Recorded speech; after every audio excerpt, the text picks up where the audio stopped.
السلام عليكم ورحمة الله وبركاته. إن الحمد لله نحمده ونستعينه ونستغفره ونعوذ بالله من شرور أنفسنا ومن سيئات أعمالنا.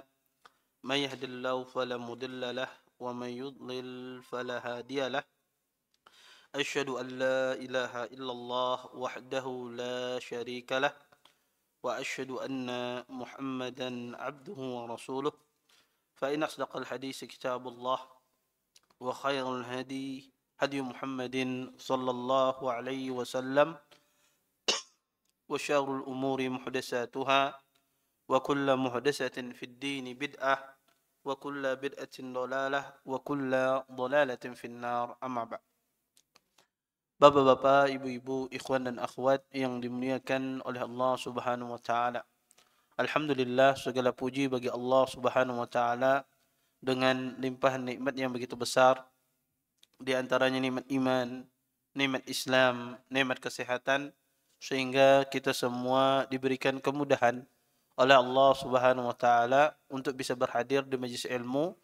Mudah-mudahan apa yang kita pelajari, apa yang kita tuntut pada malam hari ini mendatangkan keberkahan dari Allah Subhanahu wa taala dan kita semua bisa mengambil manfaat dari apa yang akan disampaikan nantinya. Bapak, Ibu, ikhwan dan akhwat yang dimuliakan oleh Allah Subhanahu wa taala, pada pertemuan telah lalu kita menjelaskan bagaimana Nabi sallallahu alaihi wasallam mengepung orang-orang Taif, ya, dan orang-orang Khawazin ketika mereka bersembunyi di Taif, di benteng mereka. Dan Nabi SAW melakukan 3 hal, yaitu melempar minjanik, gagal, membakar kebun mereka pun juga gagal, mereka tidak keluar. Kemudian mengadu domba mereka dari dalam, budak-budak pun juga gagal. Maka Nabi SAW meminta pendapat kepada para sahabatnya, apa yang harus dilakukan untuk menghancurkan benteng Taif ini. Maka Nabi SAW meminta musyawarah. Maka di antara yang diambil pendapatnya oleh Nabi SAW adalah Naufal bin Muawiyah. Naufal bin Muawiyah mengatakan kepada Nabi SAW sebuah pendapat yang luar biasa. Apa kata Naufal bin Muawiyah? Dan ini mencerminkan bagaimana kematangan beliau di dalam melihat, ya, apa yang akan terjadi setelah ini. Kata Naufal bin Muawiyah kepada Nabi SAW, "Ya Rasulullah, hum sa'labun fi juhrin. In aqamta alaihi akhadtahu. Wa in taraktahu lam yadurruk." Kata Naufal bin Muawiyah, "Wahai Rasulullah, ahlu Taif dan orang-orang Khawazin ini, mereka itu bagaikan musang di dalam lubangnya." Kata beliau, bagaikan musang di dalam lubangnya. Jika engkau berdiri di depan lubangnya tersebut, engkau bisa mengambil musang tersebut. Kemudian, jika engkau tinggalkan, maka musang itu tidak memudaratkanmu. Kata Naufal bin Muawiyah. Maksud Naufal bin Muawiyah, beliau ingin mengatakan bahwasanya orang-orang Taif Hawazin ini adalah orang-orang yang cerdas, orang-orang yang pintar. Mereka tidak mau keluar dari benteng mereka. Mereka sembunyi seperti musang. Mereka sembunyi, tidak mau keluar. Dia tempat di persembunyiannya, karena itu kecerdasan mereka. Tetapi kata Naufal bin Muawiyah, kalaupun, ya, mereka itu keluar, kalaupun kita tinggalkan wahai Rasulullah, mereka itu tidak memudaratkan kita. Kata Naufal bin Muawiyah, kita berdiam sini nunggu mereka sampai keluar, mereka tidak akan keluar. Kalau kita, ya, tinggalkan mereka, kita pergi mereka, tidak kita serang mereka, tidak kita hancurkan mereka, mereka tidak akan memudaratkan kita. Kenapa? Karena mereka sudah jadi takut. Ketika berhadapan dengan pasukan kaum muslimin, mereka tidak berani berhadapan. Apalagi mau menyerang pasukan kaum muslimin. Maka mereka sudah tidak punya semangat lagi. Ketakutan yang luar biasa. Sehingga kata Naufal bin Muawiyah, yang engkau takutkan dari Taif, yang engkau takutkan dari Khawazin, adalah memudaratkan negara Islam. Sekarang ini tidak mungkin mereka menyerang kamu, hai Rasulullah. Kata Naufal bin Muawiyah, sudah hilang, ya. Yang dulu keperkasaan orang Taif, keperkasaan orang Khawazin sudah hilang, tidak ada lagi. Yang ada adalah mereka akan memilih terus bertahan. Maka Naufal bin Muawiyah ingin mengajarkan kepada Nabi sallallahu alaihi wasallam, "Wahai Rasulullah, Nabi tentu berada di Taif itu 40 hari paling lama. 40 hari. Iya. Tidak ada dapat hasil. Dan di sisi lain, Nabi SAW meninggalkan Madinah begitulah lama. Di sisi lain juga, Nabi SAW meninggalkan harta rampasan perang dari Hunain di Ja'ranah. Kita katakan Nabi ketika mau menuju Taif, Nabi tinggalkan semua harta rampasan perang di Ja'ranah, di sebuah lembah. Besar sekali. Dan kita katakan tidak ada harta rampasan perang yang paling banyak dalam sejarah Islam kecuali di Hunain. Dan Nabi tinggalkan di Ja'ranah belum dibagi. Maka di sini banyak maslahat yang ditinggalkan oleh Nabi hanya untuk menghadapi orang-orang Taif dan Hawazin. Maka Nabi SAW disuruh memilih di antara dua pilihan. Meninggalkan Taif, meninggalkan mereka, ya, tidak meneruskan boikot terhadap benteng mereka, ataukah Nabi SAW meneruskan boikot. Yang Nabi melihat maslahat di mana dua maslahat yang besar. Kalau Nabi meneruskan boikot, maka Nabi akan meninggalkan kota Madinah, tidak ada pasukan. Nabi akan meninggalkan harta rampasan yang begitu banyak di Ja'ranah. Maka harta rampasan perang harus dibagi. Maka Nabi pun mengambil pendapat Naufal bin Muawiyah. Pendapat yang luar biasa. Karena dalam kehidupan ini kadang Bapak Ibu, kita tuh kadang tidak ada, kadang pilihan itu tidak semuanya enak. Kadang pilihan itu adalah pilihan yang kedua-duanya sakit, ya. Pilihan yang kedua-duanya sakit. Maka Islam, kalau kita dihadapkan dengan dua pilihan yang sakit kedua-duanya, maka kita selalu dituntut untuk mencari mudarat yang lebih ringan. Apa saja? Itu kaidah dalam kehidupan. Anda kalau dihadapkan dengan dua pilihan yang sakit, maka cari yang paling ringan, mudaratnya. Maka itu adalah salah satu siasat syar'iyah. Siasat syar'i. Kita selalu mengambil mudarat yang paling ringan. Sama juga Anda kalau berbisnis juga akan mengambil risiko yang paling minim, ya, di dalam berbisnis. Dalam agama pun juga demikian. Maka Nabi SAW pun setuju dengan pendapat Naufal bin Muawiyah ini. Tapi subhanallah, ketika Nabi SAW menyuruh Umar bin Khattab untuk mengatakan kepada para sahabat, kata Nabi, wahai Umar, ya, umumkan kepada para pasukan bahwasanya kita besok pulang. Kata Umar berteriak, inna qafiluna gadan insyaallah. Kata Umar, sesungguhnya kita akan pulang besok. Maka para sahabat pun, ya, mereka pun protes. Wahai Rasulullah, kita pulang tanpa kemenangan, tanpa kita menghancurkan benteng Taif. Maka para sahabat tidak mau. Kata para sahabat, ya Rasulullah, harus kita kuasai Taif ini. Harus kita tembus tembok Taif ini. Dan Nabi SAW seorang panglima perang, mengetahui bagaimana semangat pasukannya. Dan kadang juga seorang panglima, disinilah saya katakan, ketika Nabi SAW berpendapat bukan berdasarkan wahyu, Nabi mendengarkan para sahabat. Nabi ada tawar-menawar dengan sahabat. Tapi kalau pendapat itu wahyu dari Allah, Nabi tidak pernah tawar-menawar dengan sahabat. Di sini Nabi SAW tawar-menawar. Karena ini pendapat Naufal bin Muawiyah dan bukan wahyu. Dan Nabi setuju dengan pendapat Naufal. Tapi kebanyakan sahabat tidak setuju. Kebanyakan sahabat perang sampai mati. Karena sahabat sudah terbiasa dengan berperang. Taib, kata Nabi SAW. Uqdu alal qital. Besok, kata Nabi, kita lanjutkan perang. Ya, kata Nabi SAW, besok kita lanjutkan perang. Maka besok paginya pun sahabat menyerang. Dan seperti biasa, sahabat gagal. Ya, ketika menyerang Taif, besok paginya sahabat menyerang. Dan lebih banyak yang sahabat kena luka-luka.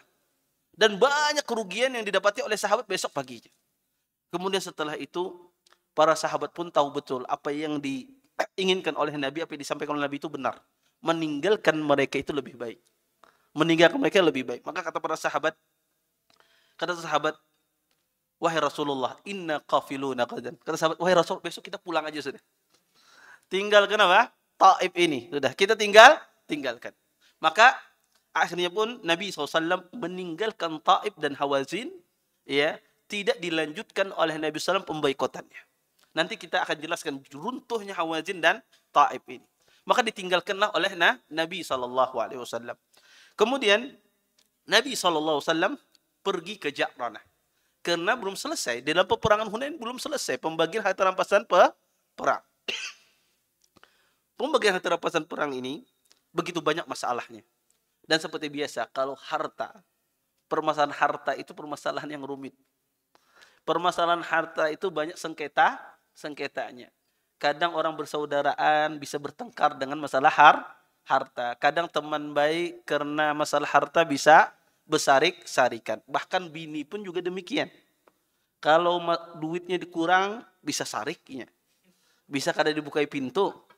Iya, semacam itu. Maka harta ini masalah yang urgen sekali. Masalah urgen sekali. Maka kita akan bicara panjang tentang masalah pembagian harta. Di dalam Islam, pembagian harta itu, pembagian harta rampasan perang itu adalah 1/5 untuk Allah dan Rasulnya. 1/5 itu untuk Allah dan Rasulnya. Dan 4/5 adalah untuk mujahid yang berperang. Pas kada 100% itu. Pas ya. Iya, yang ahli matematika bisa nih ngerti. Iya, ulun ada ahli matematika bahari. Taib. Maka Nabi SAW dalam medan peperangan semacam itu. Jadi hitungan pembagian. Allah mengatakan di dalam Al-Quran, di dalam surah Al-Anfal Allah jelaskan bahwasanya pembagian harta rampasan perang semacam itu. 1/5 untuk Allah dan Rasulnya. Dan yang 1/5 itu yang menentukan siapa untuk ini itu Rasul. Haknya Rasul. Menentukan ini untuk siapa itu haknya Rasul. Tidak boleh yang lain ikut dalam hal tersebut. Adapun 4/5 ini dibagikan kepada pasukan yang berperang. Secara aturan demikian. Jadi setiap peperangan semacam itu aturan Allah di dalam Al-Quran. Para ulama rahimahullah ta'ala khilaf terhadap peperangan Hunain ini. Karena kita tahu di Taif Nabi SAW tidak dapat apa-apa. Kenapa? Karena mereka tidak bisa dikalahkan. Dan juga kata para ulama rahimahullah ta'ala ada faedah yang besar kenapa Nabi SAW itu balik dari meninggalkan Taif. Ada faedah yang besar. Sebelum pembagian harta rampasan perang, apa kata para ulama rahimahullahu taala? Bahwasanya kata para ulama rahimahullahu taala di antara hikmah yang besar kenapa Nabi meninggalkan Taif. Kalau seandainya Nabi SAW bisa menaklukkan Taif, maka akan terjadi peperangan yang sangat dahsyat. Terjadi dalam benteng. Kalau peperangan dalam benteng itu pasti akan banyak meninggal karena tidak ada yang bisa keluar. Orang kalau masuk dalam benteng tidak ada bisa keluar. Maka akan terjadi pemusnahan yang begitu banyak. Padahal nanti Anda akan tahu ketika Taif itu masuk Islam, hampir semua mereka masuk Islam. Dan termasuk orang yang dalam benteng ini. Dan ini diantara hikmah Allah subhanahu wa ta'ala. Allah tidak mau mematikan mereka dalam kondisi kafir. Tapi Allah ingin menjadikan mereka dalam kondisi beriman kepada Allah subhanahu wa ta'ala. Dan itu diantara hikmah yang luar biasa. Makanya Allah jadikan Nabi SAW tidak berhasil menentukan mereka. Tetapi subhanallah ketika mereka masuk Islam hampir semuanya dalam benteng itu masuk Islam. Kalau seandainya terjadi peperangan maka hampir semuanya itu akan mati di dalam peperangan tersebut. Ini di antara hikmah yang luar biasa kata para ulama. Yang kedua di antara hikmah yang luar biasa terjadi di dalam kenapa Nabi mundur? Ini ingin memberikan pelajaran. Nabi di Khaybar bisa mengalahkan benteng Yahud. Berapa benteng begitu banyak bisa dikalahkan oleh Nabi SAW. Di Taif, Nabi SAW tidak bisa menembus benteng Taif. Dan ini pelajaran bagi kita. Dan ini sejarah kata para ulama. Dan ini bagi ibrah hukum. Kenapa? Tidak mesti peperangan tersebut Anda harus memenangkan peperangan tersebut. Tidak mesti di dalam peperangan itu Anda harus menang. Tidak mesti Anda ketika memboikot orang, ya ketika mengepung itu Anda harus hancurkan. Tidak mesti Anda harus kuasai. Buktinya Nabi SAW meninggalkan. Sehingga kalau seandainya Nabi tetap bertahan, maka akan jadi sejarah. Orang akan berpahaman kalau sudah kita mengepung tidak boleh mundur. Orang akan berpahaman kalau sudah mengepung tidak boleh mundur. Tapi Nabi ingin mengajarkan sebuah hukum. Ketika Anda mengepung kemudian tidak ada manfaatnya, boleh Anda mundur di dalam Islam. Ini di antara faedah kata para ulama disebutkan kenapa Nabi SAW mundur di dalam peperangan tersebut. Ketika Nabi SAW sampai di Ja'ranah, ya, Nabi SAW ada sebagian sahabat ketika Nabi SAW pergi ke Ja'ranah, ada sebagian sahabat mengatakan, ya Rasulullah, sahabat itu dong kalau sebagian sahabat dengan orang-orang Saqif, dengan orang Taif dan Hawazin. Kata sahabat, ya Rasulullah, ud'ullah ala Saqif, Wahai Rasulullah, doa aja dengan Allah biar dimusnahkan orang sakit itu. Karena sahabat, wahai Rasul, doa aja sama Allah Subhanahu wa taala agar ditimpakan orang sakit itu mati, selesai udah. Kenapa? Karena sahabat 40 hari tidak bisa tembus, ya. Maka ketika di perjalanan sahabat mengatakan, "Ya Rasulullah, doakan saja orang sakit ini biar binasa semua sudah." Tetapi kata Nabi SAW, apa yang dikatakan oleh Rasulullah? Kata Nabi SAW, "Allahumma hdi saqifan wa'ti bihim." Kata Nabi, ya Allah, mudahan Allah memberi petunjuk, memberi hidayah kepada orang sakit. Dan mudah-mudahan mereka datang kepada kita, kata Nabi SAW. Dan doa Nabi diijabah oleh Allah Subhanahu wa ta'ala. Nanti kita jelaskan. Maka ini juga menjelaskan kepada kita bentuk Nabi SAW itu Nabiur Rahmah. Nabi yang penuh kasih sayang. Makanya Allah katakan dalam Al-Quran, "Wa ma arsalnaka illa rahmatan lil alamin." Tidaklah engkau kami utus wahai Rasulullah kau cari rahmat bagi alam semesta. Taib. Ketika Nabi SAW sampai di Ja'ranah, maka Nabi SAW ingin membagi harta rampasan perang. Karena satu-satunya kekhususan bagi umat ini, Bapak Ibu, ikhwan dan akhwat yang dimuliakan Allah Subhanahu wa taala, Allah membolehkan kita membagi harta rampasan perang. Adapun umat-umat terdahulu tidak. Mereka tidak boleh membagi harta rampasan perang. Makanya kata Nabi, "Utitu khamsan wa lam yu'tahunna ahadun qabli." Kata Nabi, saya dikasih oleh Allah 5 hal, yang mana 5 hal ini orang-orang terdahulu, nabi-nabi terdahulu tidak dikasih oleh Allah. Dan ini kekhususan kata Nabi bagi umatku. Di antaranya kata Nabi SAW adalah uhillat liyal ghanaim. Dihalalkan bagiku, kata Nabi, harta rampasan perang. Zaman dulu tidak boleh. Nabi-nabi zaman dahulu kalau berperang, mereka tidak boleh mengambil harta rampasan perang. Jadi harta rampasan perang itu dikumpulkan kemudian dibakar. Zaman-zaman dahulu. Tapi Nabi SAW katakan uhillat liyal ghanaim. Saya dihalalkan untuk boleh mengambil harta rampasan perang. Dan ini kekhususan bagi Nabi SAW. Taib. Di dalam peperangan Hunain, di dalam pembagian harta rampasan perang Hunain, ulama khilaf. Para ulama ada 2 pendapat. Karena yang ikut bersama Nabi SAW ini adalah mujahidun, orang muhajirin dan ansar. Kemudian orang-orang yang baru masuk Islam dari Fathul Makkah yang ikut. Kemudian juga yang disebut dengan istilah mereka adalah mu'allafah qulubuhum, yang mereka baru masuk Islam ingin ditaklid, dan itu ikut di dalam peperangan mengepung peperangan Hunain dan di dalam peperangan mengepung orang Taif, orang Saqif. Maka para ulama berbeda pendapat. Kata para ulama, semua harta rampasan perang itu dibagikan oleh Nabi SAW kepada mu'allafah qulubuhum, orang yang baru masuk Islam. Jadi orang muhajirin dan ansar itu tidak dapat sama sekali dari pembagian Hunain. Ini pendapat sebagian para ulama. Di antara pendapat semacam ini Ibnu Hajar Al-Asqalani. Ibnu Hajar berpendapat demikian. Bahwasanya kata Ibnu Hajar, yang mendapatkan harta rampasan perang itu semua itu adalah orang-orang yang baru masuk Islam. Maka di sini tidak menggunakan pembagian secara asal, yaitu pembagian 4/5 tidak. Tapi semuanya 100% dibagikan kepada orang yang mu'allafah qulubuhum. Dan ini pendapat Al-Hafidz Ibnu Hajar dalam Fathul Bari. Kemudian pendapat yang kedua, dan ini pendapat Ibnu Khaldun. Ya, ini pendapat Ibnu Khaldun. Ibnu Khaldun ya seorang ulama sejarah juga. Ya, Ibnu Khaldun ini ulama yang luar biasa. Beliau punya kitab namanya kitab Al-Muqaddimah. Ya, Muqaddimah dalam penulisan buku sejarah. Ada kitab beliau judulnya Muqaddimah kitab beliau dalam sejarah. Kitab Muqaddimah ini kitab yang luar biasa, 1 jilid. Kitab Muqaddimah ini, kalau Anda pengen ahli dalam semua ilmu, baca kitab Al-Muqaddimah Ibnu Khaldun. Beliau berbicara semua ilmu, ilmu agama dan ilmu umum. Semua ilmu, ilmu bangunan, ilmu handasa, arsitek, semua ilmu dalam satu kitab. Makanya Ibnu Khaldun, ya, kitab Al-Muqaddimah, judulnya kitab Al-Muqaddimah. Anda baca kitab itu tidak akan pernah Anda lelah, karena kitab itu sangat indah. Kitab Al-Muqaddimah, 1 jilid. Maka itu kitab itu luar biasa. Kalau Anda ingin mengetahui semua seni ilmu, baca kitab Al-Muqaddimah. Ya, Anda orang arsitek, baca Al-Muqaddimah ada. Kimia ada dalam kitab Al-Muqaddimah. Ya, punya Ibnu Khaldun. Berbicara masalah usul fiqh, hadis, semuanya ada. Maka kata para ulama, orang kalau ingin jadi ahli thaqafah, ingin tahu wawasannya luas, ya punya baca kitab Al-Muqaddimah Ibnu Khaldun. Maka luar biasa kitabnya. Karena Ibnu Khaldun berbicara dalam semua bidang. Berbicara dalam semua bidang ilmu, karena dia ahli. Maka Ibnu Khaldun, Qadhi Iyad, dan yang lainnya, beliau berpandangan bahwasanya tetap pembagiannya seperti semula, yaitu 1/4 4/5 untuk kaum yang berperang dan 1/5 untuk Allah dan Rasulnya. Pendapat Ibnu Khaldun ini saya rasa lebih kuat dari pendapat Ibnu Hajar. Pendapat Ibnu Khaldun, Qadi Iyad dan yang lain-lainnya ini lebih kuat. Dari sisi apa? Dari sisi pertama beberapa pendalilan.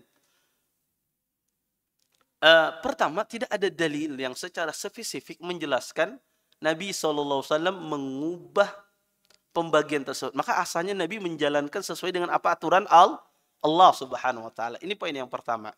Poin yang kedua adalah bahwasanya yang masuk Islam itu, yang dikatakan mu'allafah qulubuhum itu, paling banyak orangnya 40, paling banyak sudah itu.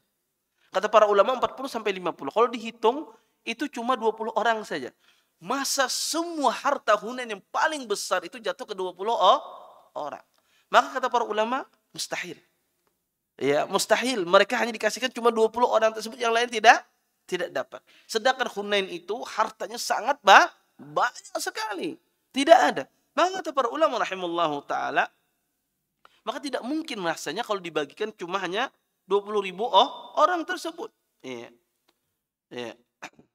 Kemudian kita tahu berapa ya unta, ya berapa perak, ya berapa ribu unta, berapa ribu kambing, ya berapa ribu kuda, berapa ratus kilo perak dan seterusnya emas. Maka tidak mungkin hanya dibagikan kepada orang-orang 50 tersebut. Kemudian ya tentu ya kabilah-kabilah Arab pasti kalau Nabi mengasih orang mu'allafah qulubuhum yang baru masuk Islam di Fathu Makkah, kabilah Arab pasti akan menentang. Kenapa? Karena juga mereka butuh untuk ditaklif. Butuh mereka untuk ditaklif seperti Ghatafan dan yang lainnya. Maka wallahu a'lam, Bapak Ibu ikhwan dan akhwat yang dimuliakan oleh Allah Subhanahu wa taala, zahirnya adalah Nabi SAW membagi harta rampasan perang tersebut 1/5 untuk beliau dan Allah dan Rasulnya, 4/5 untuk kaum mujahidin. Taib. Kalau kita menghitung ya jumlah harta ya rampasan perang, kita akan berhitung ini. Pertama, kambing itu kurang lebih 24.000 jumlahnya. Onta itu kurang lebih 40.000. Afwan, onta itu 24.000, kambing itu 40.000. Kemudian perak itu kurang lebih 4.000 kilo perak, 4.000 perak ukiyah, 4.000 ukiyah perak. Ya. Kemudian ya, jadi kalau 24.000 ya kambing, maka 1/5-nya berapa? 1/5-nya untuk Allah dan Rasulnya 24.000. 24.000 bagi 5 berapa? Ya kambing. Iya, berarti 1/5-nya berapa? 8.000. 8.000. Taib. Kalau unta 24.000. Iya, ini sedikit matematika dulu. Berapa? Dekat-dekat berapa? Hampir 5.000. Taib. 5.000 kurang lah, ya 4.000 lebih. Taib. Tepatnya 4.800 tepatnya. 4.800 ekor. Jadi Nabi SAW dapat berapa? 4.800 ekor untuk Allah dan Rasulnya. Kemudian kambing tersebut Nabi 8.000 untuk Allah dan Rasulnya. Maka perak ya kalau 4.000 dibagi 5 berapa? 800. Maka 800 kilo perak ya itu sama Nabi SAW. Baik. Ini yang milik Nabi, yang Nabi bagikan. Ada pun yang lain dibagikan kepada mujahidin. Yang lain itu dibagikan di Ja'ranah. Ini pembagian ini di Ja'ranah. Ja'ranah itu sekarang orang yang ngambil miqat 2 kali itu di Ja'ranah. Nanti kita akan bercerita tentang Ja'ranah. Baik. Maka Nabi SAW dan juga budak ya, budak itu kurang lebih 6.000. Budaknya ada 6.000.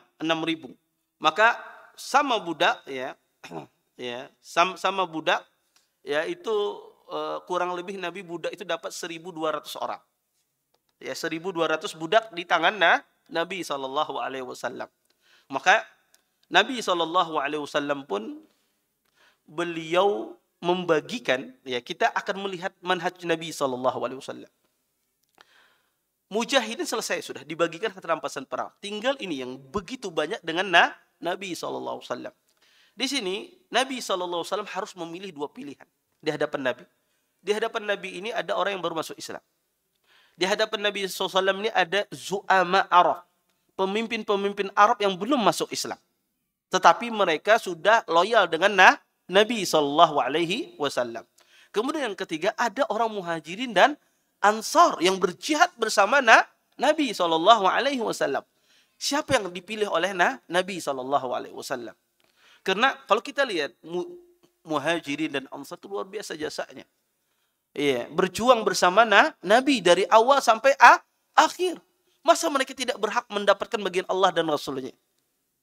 Kemudian yang kedua, di depan Nabi SAW ada orang baru masuk Islam. Kalau mereka tidak dikasih, bisa goyang Islamnya. Kemudian yang ketiga, di hadapan Nabi SAW ada orang-orang Arab, Ghatafan dan yang lain yang loyal dengan Nabi tapi belum masuk Islam. Maka Nabi SAW memilih dua pilihan.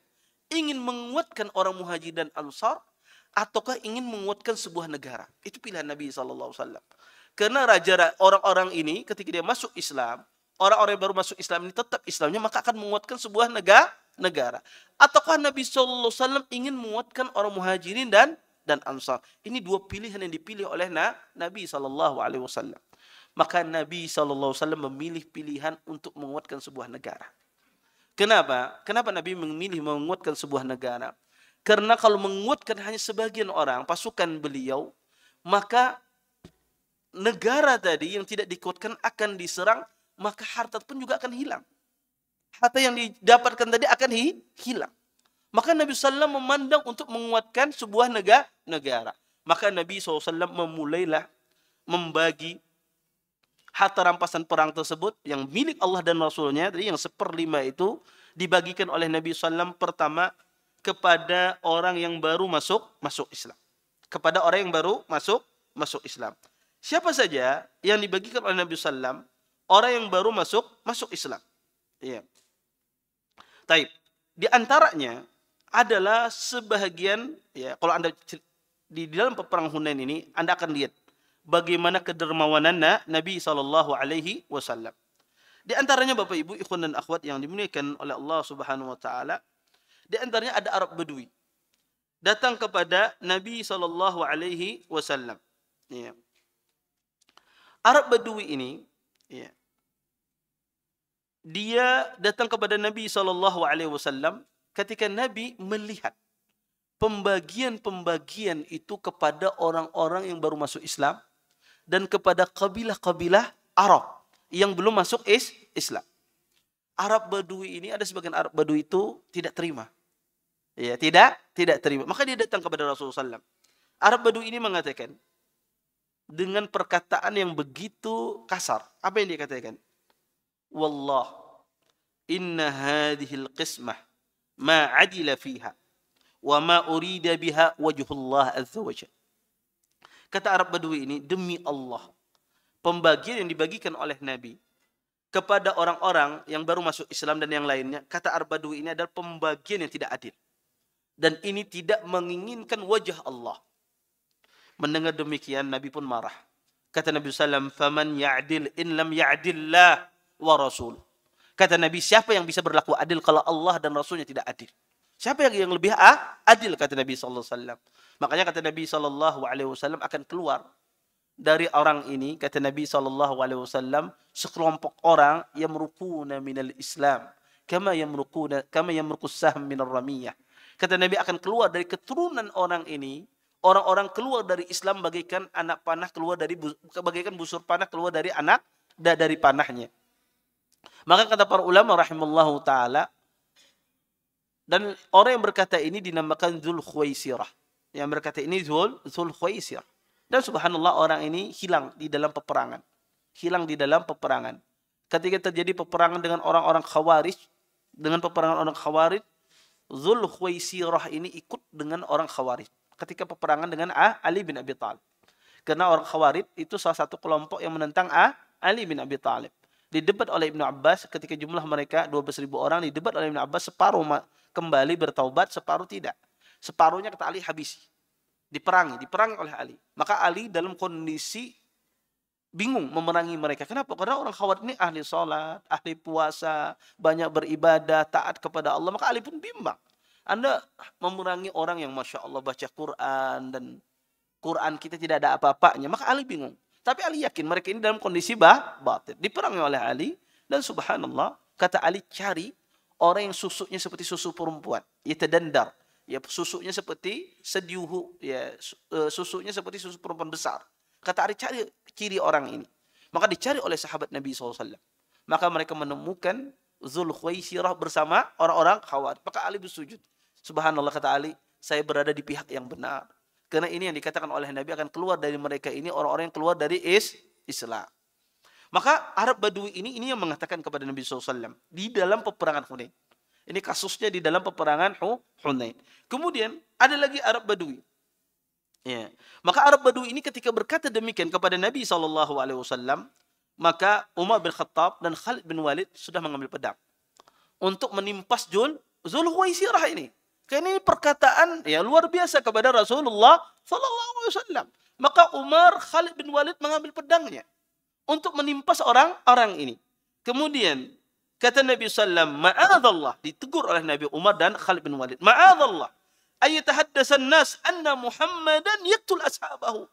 Kata Nabi, aku berlindung kepada Allah. Nanti ada orang berkata Muhammad telah membunuh sahabatnya sendiri. Maka biarkan, kata Nabi SAW. Kemudian, ini kasus di Hunain ini banyak sekali masalah pembagian harta rampasan perang. Di antaranya, ada juga orang Arab Badui. Yang dulu Nabi SAW pernah menjanjikan dia. Dia orang musyrikin. Ya. Orang-orang Badui, ya, Arab Badui, tapi dia masih musyrik. Dan Nabi SAW menjanjikan dia akan membagi harta rampasan perang dalam perang Hunain. Tapi Anda tahu tadi, Nabi 40 hari di mana? Di Taif. Ya. Arab Badui ini bertemu setelah menang Hunain. Arab Badui ini mengatakan, Nabi mengatakan kepada Arab Badui yang belum masuk Islam ini, kata Nabi, saya akan bagi kamu harta Hunain. Maka Arab Badui ini senang. Tapi loh sebenarnya dia nunggu. 40 hari lebih. Itu belum perjalanan, belum kembali. Maka lebih dari 40 hari. Ketika Nabi datang di Ja'ronah, didatangi Nabi SAW oleh Arab Badui ini. Maka ketika Arab Badui ini datang di hadapan Nabi SAW, maka kata Badui tersebut ya kepada Nabi SAW, ala tunajjis li ma wa'adtani. Wahai Muhammad, kata Arab Badui tersebut, bukankah engkau akan melaksanakan apa yang engkau janjikan kepadaku? Ya. Kemudian ketika melihat Arab Badui tersebut, Nabi SAW pun tersenyum. Kemudian Nabi mengatakan, absyir, saya akan memberi engkau, kata Nabi. Absyir. Absyir itu artinya, insya Allah, saya akan berikan engkau. Kabar gembira. Kemudian apa Arab Badui ini? Ketika Nabi mengucapkan absyir, apa yang dikatakan? Qad aksarta alayya min absyir. Kata Arab Badui ini, wahai Muhammad, wahai Rasulullah, engkau tuh selalu suka mengucapkan absyir. Sering sekali engkau mengucapkan absyir, tapi tidak engkau penuhi. Ya. Janji-janji aja, tidak engkau penuhi. Mendengar demikian, Nabi SAW pun marah. Nabi pun mengatakan, kata Nabi SAW kepada Bilal dan Abi Musa al-Ash'ari. Kata Nabi SAW, Raddal a'rabi al-bushra. Kata Nabi SAW, sesungguhnya Arab Badui ini menolak kabar gembira. Kata Nabi SAW, berita gembira. Qultu lu abshir farafad. Faqbala antuma. Kata Nabi SAW, Arab Badui ini, kata Nabi SAW, saya mengatakan abshir. Saya akan berikan engkau, tapi dia menolak. Ya, dia menolak. Kemudian kata Nabi, wahai Bilal, wahai Abu Musa, ambil yang saya janjikan untuk Arab Badui ini untuk kalian berdua. Jadi yang seharusnya dikasihkan ke Arab Badui, Nabi kasihkan kepada Bilal dan Abu Musa al-Ash'ari. Kemudian kata Bilal dan Abu Musa langsung mengatakan, qabilna ya Rasulullah. Kami terima wahai Rasulullah sallallahu alaihi wasallam. Kemudian Bapak Ibu ikhwan dan akhwat yang dimuliakan oleh Allah Subhanahu wa taala. Kita akan ceritakan bagaimana pembagian Nabi, karena terjadi banyak polemik di dalam peperangan Hunain ini dalam pembagian harta rampasan perang. Kenapa polemik ini yang banyak? Karena harta yang di tangan Nabi itu begitu banyak tadi. Harta yang di tangan oleh Nabi begitu banyak. Baik. Pertama, Nabi SAW di antara orang yang dikasih oleh Nabi yang baru masuk Islam adalah Abu Sufyan, ya, anaknya Yazid dan anaknya Muawiyah. Ya. Maka anaknya Yazid, Muawiyah dapat. Abu Sufyan diceritakan, Abu Sufyan radhiyallahu taala anhu, beliau datang di Wadi Ja'ranah, di lembah Ja'ranah. Maka Abu Sufyan ketika melihat harta yang begitu banyak di Ja'ranah, di sebuah lembah di Ja'ranah, maka Abu Sufyan mengatakan, "Ya Rasulullah, asbahta aksar Quraisy malan." Wahai Rasulullah, sesungguhnya engkau sekarang ini lebih banyak hartanya daripada orang Quraisy. Abu Sufyan mengisyarat, sekarang ini engkau lebih kaya wahai Rasulullah daripada orang Quraisy. Kemudian Abu Sufyan ingin mengisyaratkan beliau menginginkan harta tersebut. Kemudian Nabi SAW mengatakan, "Ya Bilal," kata Nabi, "zin li Abi Sufyan arba'ina uqiyatan min fiddah wa a'tihi mi'atan min al-ibil." Kata Nabi, "Wahai Bilal, timbangkan 40 uqiyah dari perak. Kemudian berikan dia 100 ekor onta." Berikan Abu Sufyan 100 ekor onta. Maka Nabi SAW memberikan Abu Sufyan 100 ekor onta dan 40 uqiyah dari perak. Kemudian Abu Sufyan berkata lagi, "Wahai Rasulullah, bagaimana dengan anak saya Ibni Muawiyah ya Rasulullah? Bagaimana dengan anak saya Muawiyah wahai Rasulullah? Dia juga baru masuk Islam." Maka kata Nabi SAW, "Wahai Bilal, timbangkan seperti timbangan bapaknya." Dikasih lagi 100 ekor onta oleh Nabi SAW dan 40 uqiyah. Kemudian Abu Sufyan berkata, "Wahai Rasulullah, bagaimana dengan anak saya yang lain, yang Yazid? Kalau Muawiyah saja dikasih, Yazid juga cemburu, anaknya Abu Sufyan." Kemudian kata Nabi SAW, "Kasih seperti kasih bapaknya." Dia kasih 40 uqiyah dan dikasih 100 ekor onta. Melihat demikian Abu Sufyan sangat kagum dengan Nabi SAW, dengan akhlak Nabi SAW. Maka kata Abu Sufyan, "Innakal karim, fidaka abi wa ummi, walaqad harabtuka fa ni'mal muharibi kunta, summa sallamtuka fa ni'mal musalimi anta, jazakallahu khaira." Kata Abu Sufyan, sesungguhnya engkau wahai Rasul karim, orang yang sangat dermawan. Fidaka abi wa ummi, tebusanku bapakku dan ibuku. Walaqad harabtuka, sesungguhnya aku telah memerangimu dengan peperangan yang begitu banyak. Fa ni'mal muharib, sesungguhnya engkau adalah sebagus-bagus musuh dulu. Summa sallamtuka, kemudian aku berdamai dengan engkau wahai Rasul, sesungguhnya engkau adalah orang yang paling bagus dalam perdamaiannya. Anta jazakallahu khair, terima kasih banyak wahai Rasulullah sallallahu alaihi wasallam. Maka Nabi sallallahu alaihi wasallam mengasih pemberian yang begitu banyak kepada Abu Sufyan. Tujuannya apa? Agar imannya kokoh, agar dia berada kokoh dalam agama Islam. Kemudian Bapak Ibu ikhwan dan akhwat yang dimuliakan oleh Allah Subhanahu wa taala. Kemudian Nabi juga mengasih seseorang yang bernama Hakim ibn Hizam, sahabat yang terkenal, dan ini dia juga baru masuk Islam di dalam penaklukan kota Mekah. Maka Nabi SAW, ya, Hakim ibn Hizam datang kepada Nabi SAW. Kata Hakim ibn Hizam, "Sa'altu Rasulullah SAW fa'atani." Kata Hakim ibn Hizam, saya datang kepada Nabi, minta. Hakim ibn Hizam ini minta apa? Harta rampasan perang.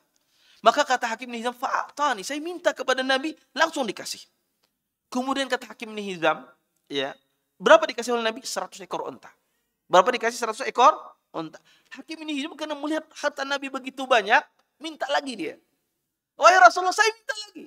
Dikasih lagi 100 ekor unta oleh Nabi SAW. Hakim ibn Hizam tidak puas, minta lagi yang ketiga. Dikasih oleh Nabi 100 ekor unta. Berapa jumlahnya? 300 ekor unta. Hakim ibn Hizam saja. Kemudian Nabi SAW ketika melihat Hakim ibn Hizam, ada sedikit dia tamak dalam kehidupan dunia, ada melihat Nabi SAW, maka Nabi mengingatkan Hakim ibn Hizam dengan perkataan yang lembut. Kata Nabi SAW, "Inna dunya khulwatun khadirah." Kata Nabi SAW, "Wahai Hakim ibn Hizam, sesungguhnya dunia ini manis, lagi menghijaukan." Kata Nabi, lagi menggiurkan. Kemudian kata Nabi SAW, "Faman akhadhu bisakhawati nafsin." Barang siapa yang mengambilnya tanpa meminta-minta, tanpa tamak dan semisalnya, burika lahu fih, maka Allah akan mengasih keberkahan di dalam hartanya.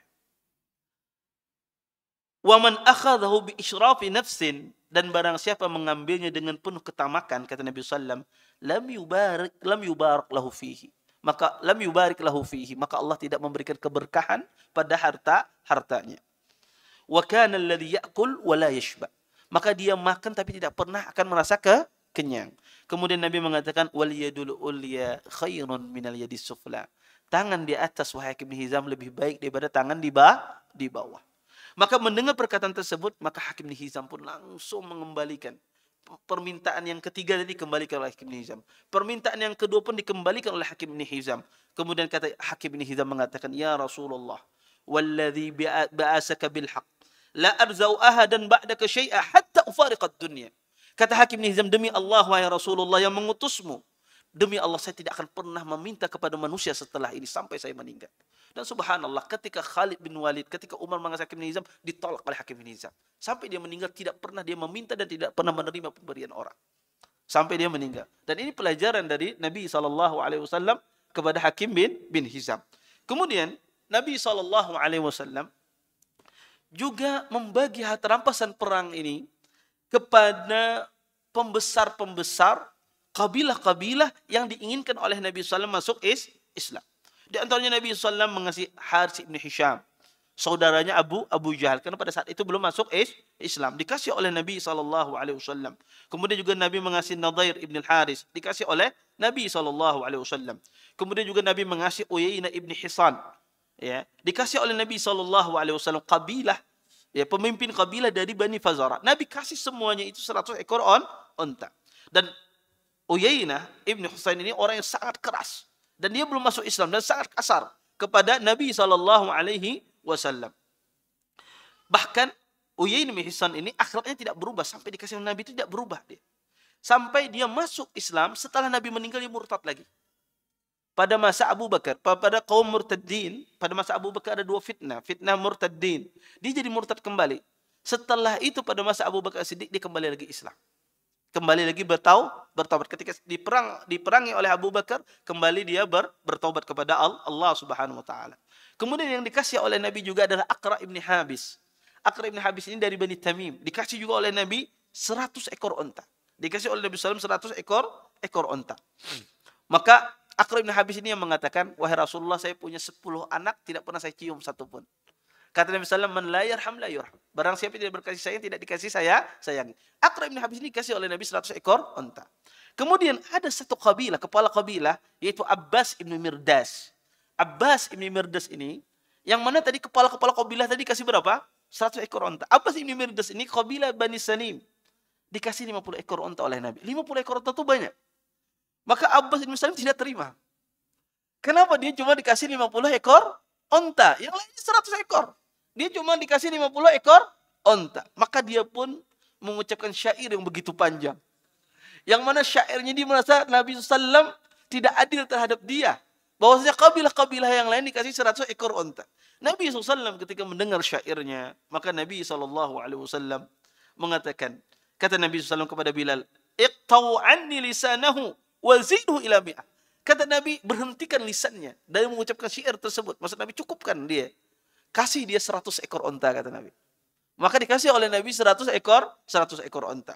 Kemudian Nabi SAW juga mengasih kepada Sofwan. Nabi SAW juga mengasih kepada Sofwan. Sofwan ini, Anda tahu, ya, Sofwan ibn Umayyah ibn Khalaf. Baik, adzan dulu.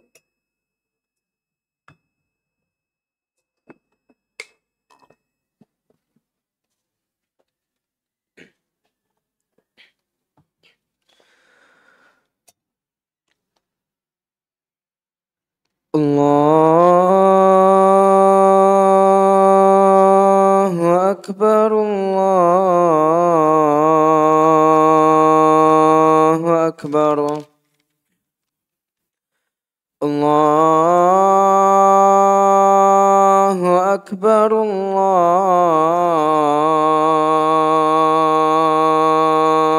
Allahu Akbar. أشهد أن لا إله إلا الله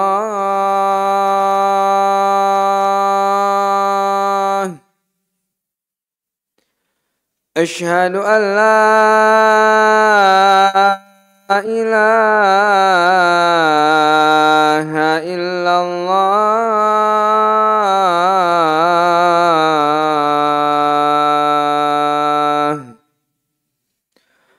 Ashhadu anna Muhammadar Rasulullah.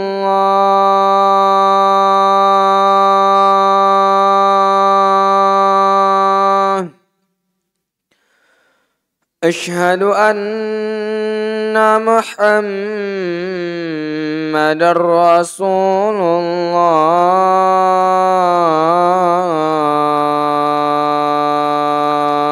الله.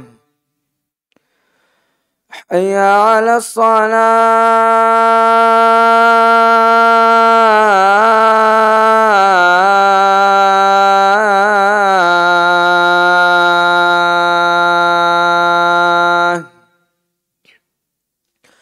حي على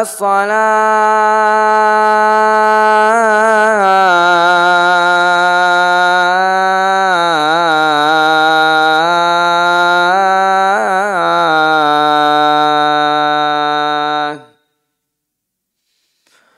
حي على الفلاح.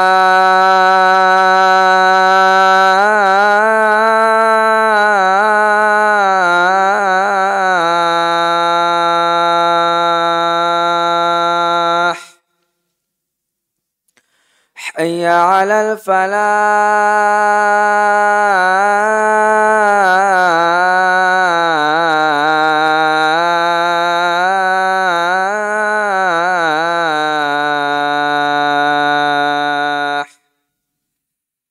الله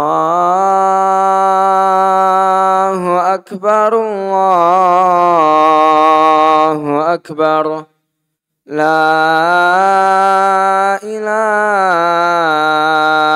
إلا الله.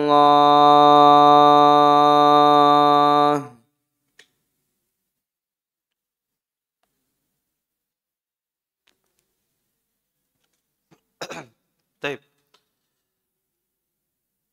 Bapak Ibu ikhwan dan akhwat yang dimuliakan oleh Allah Subhanahu wa taala. Safwan Ibnu Umayyah Ibnu Khalaf. Anda tahu kasus Safwan Ibnu Umayyah Ibnu Khalaf ketika penaklukan kota Mekah dia lari, kemudian datang ke Mekah dan belum masuk Islam. Dan dia perjanjian dengan Nabi apa? 4 bulan. Kalau tidak masuk Islam, maka Nabi sallam dia akan dibunuh kalau dia tidak meluk agama Islam. Dikasih oleh Nabi 4 bulan untuk memikirkan.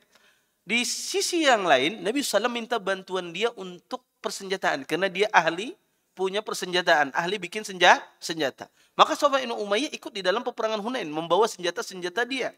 Karena orang Mekah kalau minta bikinkan senjata, kita bikinkan sama Safwan Ibnu Umayyah. Dan Nabi mengerti betul persenjataan ahlu Mekah kuat-kuat. Bagus-bagus. Maka Safwan Ibnu Umayyah ikut dalam Nabi dalam peperangan Hunain. Ketika sampai di Ja'ranah dan dia belum masuk Islam. Maka Safwan Ibnu Umayyah ketika berperang belum masuk Islam. Bahkan Kildah Ibni Hambal yang murtad di dalam peperangan Hunain, yang dia lari, yang dia dulunya asalnya memeluk agama Islam, kemudian dia lari dan dia berbalik kembali menjadi kufur. Dia mengatakan ala batlus sahrul yaum, ala batal as-sihrul yaum. Kata dia sesungguhnya sihir hari ini telah hilang. Karena ketika di awal-awal perang Hunain Nabi hampir kalah.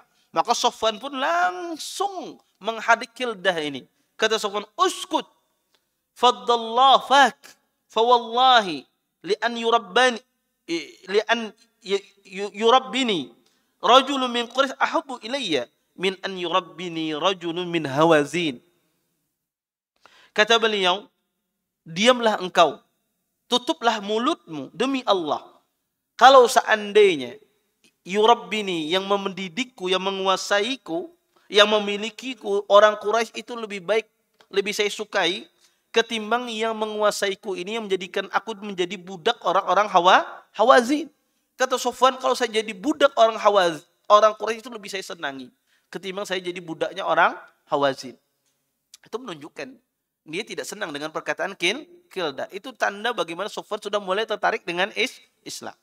Ketika di Ja'ranah, Safwan dibawa oleh Nabi SAW di lembah Ja'ranah. Kemudian Nabi SAW mengasih Safwan Ibnu Umayyah 100 ekor onta. Dikasih oleh Nabi SAW 100 ekor onta. Maka Safwan Ibnu Umayyah pun terkaget-kaget.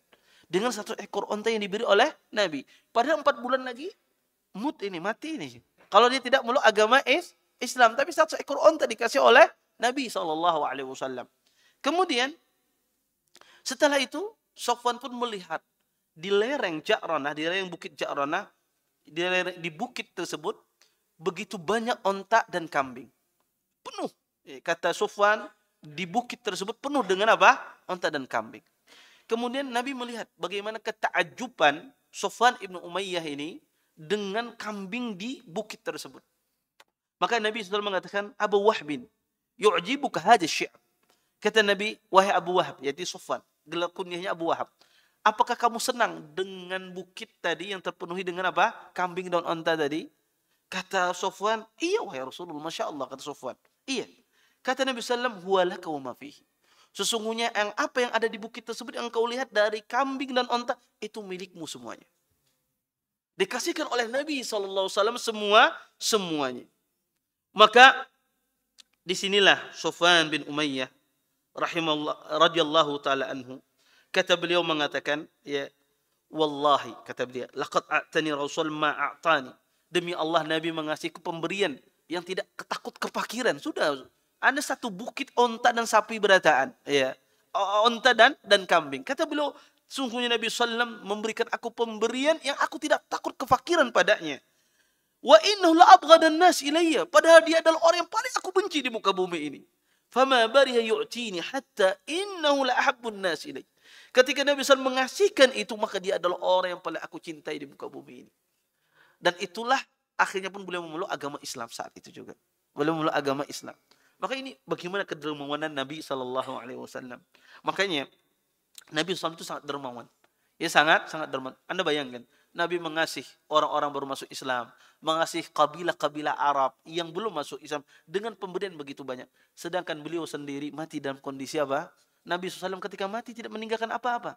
Ya mati, kadang kata Aisyah, sebulan 2 bulan Nabi SAW tidak makan, tidak terlihat api di rumahnya. Iya. Hanya bermakankan kurma dan air. Itu Rasulullah SAW. Tapi beliau tidak pernah bakhil dalam kehidupan dunia. Kenapa? Karena Nabi memandang dunia itu tidak ada artinya di sisi Allah. Kata Nabi, "Lau kanatid dunya ta'dilu janah ba'udah." Kata Nabi, kalau dunia ini, kata Nabi SAW, setara dengan sayap nyamuk, maka Allah tidak akan mengasih 1 tegukan air pun kepada orang kafir. Kenapa orang kafir dikasih tegukan air bahkan lebih banyak? Karena dunia ini tidak ada harganya di sisi Allah Subhanahu wa taala. Maka kata Nabi SAW, Nabi kasihkan apa yang beliau miliki. Bahkan Arab Badui ketika tahu Nabi ini orang yang sangat dermawan. Pada suatu hari Nabi SAW dikepung oleh Arab Badui. Dikepung oleh Arab Badui. Meminta kepada Nabi SAW, minta harta. Sampai selendang Nabi diambil oleh Arab Badui ini. Selendang Nabi SAW diambil oleh Arab Badui ini. Iya. Sampai Nabi SAW, dan Nabi bermuamal dengan Arab Badui, bermuamal dengan lembut. Kata Nabi SAW, ayuhan nas, raddu alayya ridai. Kata Nabi SAW, wahai manusia, kembalikan selendangku, kata Nabi SAW. Kembalikan selendangku. Karena selendang itu zaman dahulu itu orang berpakaian itu 2. Bawah dan atas. Pakaian atas Nabi diambil sama mereka. Ya, pakaian atas Nabi SAW diambil. Kata Nabi, raddu alayya ridai. Kembalikan selendangku, kata Nabi, pakaian atasku.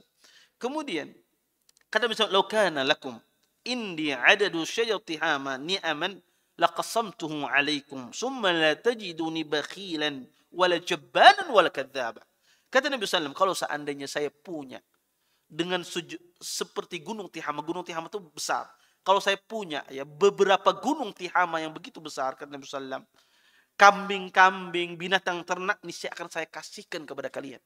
Kata Nabi SAW, kalau seandainya banyak gunung Tihama itu berisi kambing-kambing semua, beberapa gunung Tihama itu gunung yang besar, berisi kambing-kambing semua, kata Nabi, niscaya akan saya kasihkan semuanya kepada kalian.